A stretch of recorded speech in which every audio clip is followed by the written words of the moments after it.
It took you 3 hours to get to that point, Rosie. That's the scary part about this entire thing is like, if the IRS would just call me back so I can put the phone down and work on what I need to work on and somebody call me back, that's great.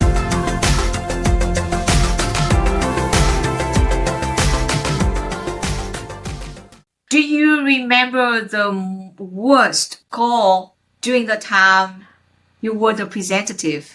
Oh my goodness. There was a taxpayer that had a large tax liability and they wanted some help with abating. But I just want to let you know the person on the other line may not have the authority to give you what you want. And while we try our best, a lot of the decision-making powers of the people answering the calls are flowchart worthy. We go through a questionnaire where we're taking in the answers people give us. It's sometimes not up to the CSR on the other end to pull a bunny out of a hat. I unfortunately was not able to give them what they want. They burst into tears, then called for a supervisor, and then there may have been a threat on my life involved on that call, but obviously I'm still here, so it's all well and good. It's a very emotional job. I mean, there were days where I felt like, what am I doing here? You were very brave because a lot of time, I'm on the other end, like people call to IRS to talk about the issues, about the notice, about the dues, balance due, and why we have this one, help me understand.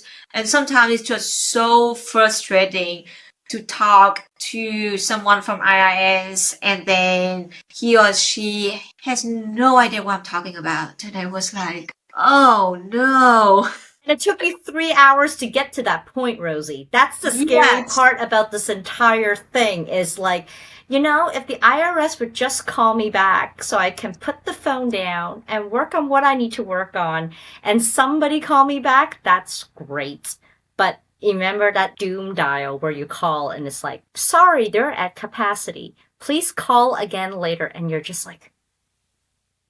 And you have to constantly call back. And then unluckily that you get to someone. It's a little bit of luck. And then you hope the person on the other end understands what you were asking them. But I just want to let you know that the IRS over the last couple of years had tried very, very hard to train folks. And unfortunately, it takes some time for people to be really, really good at their job. And, personally, seeing the folks getting let go with, all the things, it hits right here because, I remember being uncertain about my job. This through no fault of their own. Like, I really feel for folks who have lost their job during this time. And, I just hope that, the situation will stabilize soon. Yeah, I hear you. And after you decide that you need to leave IRS,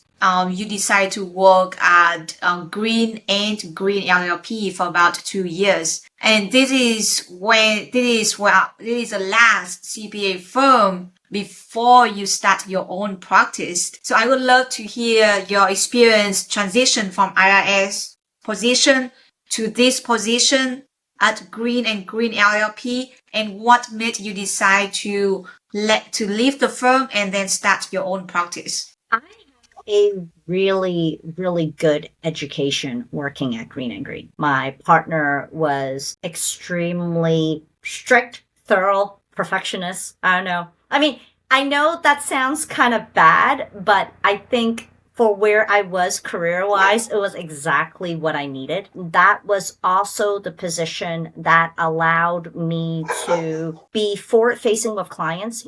Previously when I worked at larger firms, when you're like, tax 1 or tax 2 or whatever it happens to be, you don't really get a chance to talk to like the client too terribly much. Had a really good time working at Green and Green. It was, the first real job where I was very much client facing. Client facing meaning, developing client relationships, getting to know their lives, learning personal details about their kids, their jobs, all that kind of thing. And more importantly, my partner was basically the person who taught me about stock options and stock options optimizing. Living in the San Francisco Bay Area, we have a lot of clientele that work at a lot of the tech startup companies, not only the publicly traded ones, but also a lot of pre-IPO companies. And so I had a lot of exposure on incentive stock options and non-qualified stock options, early exercising, qualified small business stock, all this stuff. This was a little bit, there was also a tiny snippet of crypto, but I think we're maybe getting a little bit ahead in the story here. And I also learned quite a bit about real estate. So there was like 1031 exchanges, there was 704, there was a whole bunch of stuff. As I was kind of feeling my way around, I realized I really enjoyed working with stock options. And I really, really liked, how do we artificially create scenarios to reduce alternative minimum tax, or how do we structure so that somebody is able to exercise and hold and time it so by the time we liquidate, it's time to pay taxes and we're not, under the hole. So it was a really, really fantastic experience. The reason why I parted ways with the firm was I've always felt the need to be entrepreneurial. I've always wanted the idea of running my own business. My partner was really, really kind, but clearly I was on partner track. And that's a commitment that I wasn't entirely mentally ready for, especially since there was a lot of real estate work in the practice and really didn't enjoy doing the real estate work as much as I would have wanted to. She was extremely supportive that I, go out on my own and, see the world. And she was extremely welcoming that if it didn't work out and I wanted to come back, there would be a place. So it was a really, really soft landing as I kind of went to, starting my own firm. And I did that in October of 2013. Oh goodness, that was a long time ago, wasn't it? Yep. It's about 12 years ago. Yeah, to the October 2013 until now. Wow, look at you. Still going. You're doing great. Still going and still going well. That's the thing. It's not just going. So now you built this firm from nothing, from zero up to now where you are. And you have clients across the US, like San Francisco, New York, Austin, Seattle, literally across US. And when you start this firm from the beginning like that, what challenges did you face with at the beginning and how you solve those challenges? Well, the first one is, how do you pay the mortgage? Sorry to just, basically go on the most lowest level. At the time when I first started my firm, I had literally no clients. And so as I was building my firm for the first 3 years of my firm being around, I worked as a contract per diem preparer for a couple of small firms in San Francisco. And this was really, really helpful because I needed the income, and that's absolutely okay. But on top of that, I was working on other people's tax returns, knowing full well if I did something wrong, somebody up there would fix it. I know that sounds like an absolutely awful thing to say. So I felt like it was the best of both worlds. I built my little tax practice on the side, and I was basically working for these firms. It was, for the first 2 or 3 years, I wasn't able to quite replace my, my income working at Green and Green. But by the time the third year rolled around, I was able to, pay myself enough to, basically lateral. I started hiring contractors because at some point the firm just got bigger and bigger and bigger, and there just wasn't enough time for me to do everything like I was supposed to. So we brought some contractors on board in 2019. And so now my firm runs on, a small team of 3.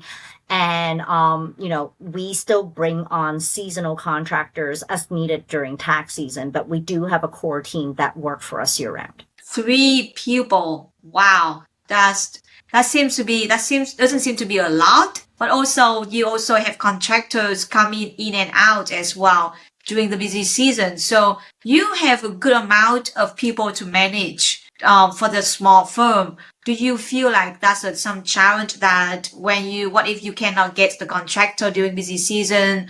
Do you get panic? How can you solve that issues if you do not have enough people work for you, but you have a lot of work?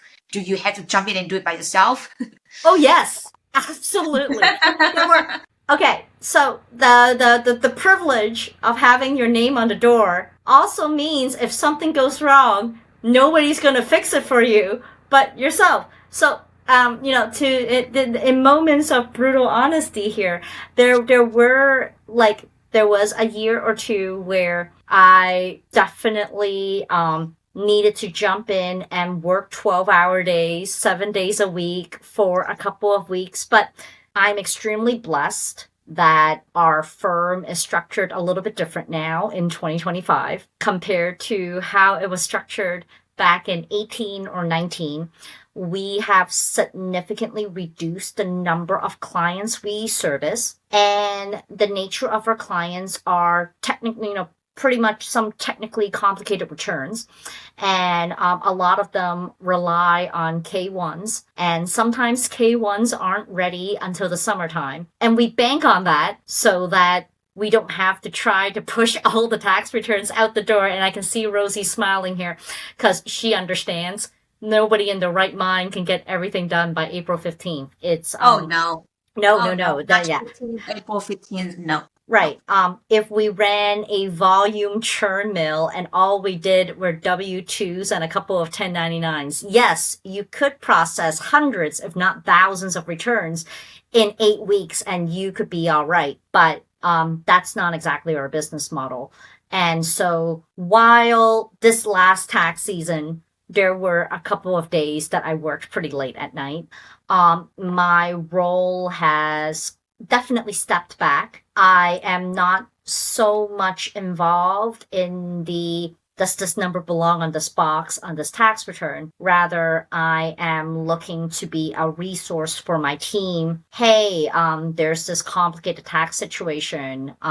It didn't happen last year. Minnie, what's the best way for us to troubleshoot this? So I'm definitely more of a troubleshooter rather than somebody that's going to roll her sleeves up and do it. I mean, don't get me wrong. They're still rolling sleeves up and doing it. I feel like, I still haven't left the part where I'm still signing tax returns. Therefore, I am intimately familiar with my client's situation. Will I get to a point where I stop signing tax returns? One day. I think so. But is it going to be today? No, ma'am. Not even close. And so it seems that you just share with me and the audience about some challenges that I did ask at the beginning and some cons when you go and run the firm by yourself, that you are the one who will be responsible for everything pretty much for your firm. Now, the pros, can you share with us some pros that when you go out and do your own, what benefits or what advantage that you have? You can call this a dual-edged sword, but being out on your own means you get to control the client relationship. Now, for folks that work for somebody else, do you ever remember there's this client that every time you see their email pop up, you feel a sense of dread? Like you just don't want to work on it. You want nothing to do with this. You would be extremely ecstatic if you never see that again. If you own your firm and you have enough revenue to replace it, you could end that relationship. So that's absolutely a pro. I know that sounds like, it's like, Minnie, that was not what I was going for. Another thing is flexibility. I have two small boys. They are now 6 and 8. Yes, I work a lot during the months of February, March, and April, managing my team, making sure tax returns go out. But we're in May now, and I can comfortably have a 24-hour week or a 32-hour week. And I am taking this year about 11 weeks of vacation. And I'm going to be honest with you, no firm I work for would be willing to tolerate me spacing out for 11 weeks out of the year. Now, to be fair, I do check my email every day, even when I'm on vacation. But there's I looked at it, and then I can either reply really quick, delegate it to somebody else, or just say, you know what, I'm on vacation. I'll get back to it in about 3.5 weeks. So being able to control my schedule and being able to change the focus of the firm. I started out being a generalist. We needed, revenue, again, the mortgage needs, to be addressed somehow.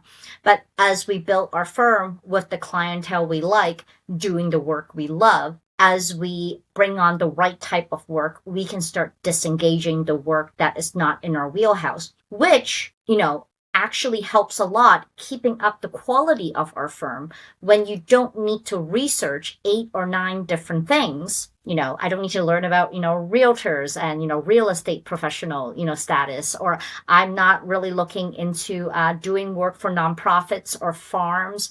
I'm not going into, construction accounting. I'm not doing government. I'm not doing a test. Well, CPE gets to be a lot more specific and fun. Yep. I agree with you about that. 12 weeks vacation per year? That sounds pretty cool. Nice. And I also get to choose where I go do CPE. So I remember I saw you at Engage previously. So that's a fun place to go. And I get to do CPE in Hawaii. I get to do CPE in a bunch of other places. So you get a little bit more flexibility and try to make it a workation. Is that Western CPEs in Hawaii? Yes. I went. It was in Kauai. It was absolutely lovely. You start at 7:30 in the morning. You end at 1:00, and then you go swim with the turtles by 3. It was great. Yeah, because we just talk. We have mass CPAs, Women's Just Circle. Then we talk about Western CPs, and then they're talking about who would like to join. It's going to be in Hawaii. You have different time during the year. Could be summer, could be November. And then you can have classes, CPEs from Monday to Thursday. You pick how many CPEs you want. But literally just in the morning, and then the afternoon you can enjoy Hawaii. I was like, that sounds really cool. Who could think about having CPEs in Hawaii? Highly encourage it. Highly encourage it. Well, let's see if you work for CPEs, if you work for CPA firms, see if they pay for all those expenses. But if you work by yourself, you don't need to get approval. Yet another flexibility in life decisions, right? Yeah, I know, right? I know. You mentioned about boys being a mom. And so I know that a lot of times the challenge that people face with, like, oh my God, how can I balance the mom life and the work life when I do all this by myself, and I don't have anyone else to just take care of this when I take maternity leave. So I was wondering if you feel comfortable to share about your maternity leave, or when you have a newborn baby at the same time managing your own firm. I know it was challenging. Okay, so my youngest, Isaac, was born in the middle of May. And so, as you know, Q2 happens in early June. And this was a period in time in, this was happening around 2019, and there was a lot of IPOs and specs and all that kind of stuff. So it was really, really important that I was calculating quarterly estimates. It's my name on the door. So 2 weeks after I gave birth, I was back in the chair, and my brain was not entirely functional. And I forced myself to work as much as I could, and I did just enough to get through. And then immediately after the 15th was over, I was back in maternity mode from June 15th back to around like mid-August. Then I worked from mid-August to around October 15th. And as soon as October 15th was over, I was mentally checked out again from October 15th to November 30th. And then afterwards, we were doing a bunch of year-end planning. So if I worked for another firm, I would have had a proper maternity leave. But I don't regret it because I brought a nanny in. I was lucky enough to be able to afford a nanny while I was doing this. And then, pandemic happened and, all that kind of fun stuff. And that led to a completely different set of problems on its own. Hey, Rosey, I need to let you know I do have a hard stop at 1. So I just wanted to kind of let you know that. Okay. Let me just wrap it up real quick. So we talk a lot about your CPA journey. Before we finish this discussion, I was wondering if you can share some last 3 tips and advice to the audience who wants to strive to be better in this profession. Oh, goodness. So many things to say, so little time.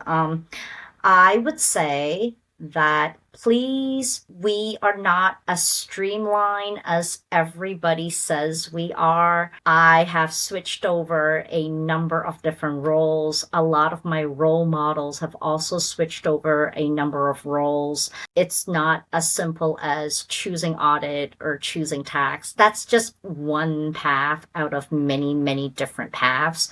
And, if you are looking for an alternative lifestyle, besides Big Four, which we all love Big Four, there are other people like me out there. The mom and pop shops are, going away slowly because there's just not enough CPAs coming up the pipeline to take over these firms. The opportunity is vast. Yes, we work hard, but once we ramp up, it's a very lovely life. Awesome. Thank you so much for the interview today. And I will appreciate all your tips and advice and also your experience that you share about the journey. Thank you so very much. Thank you for inviting me. Thank you.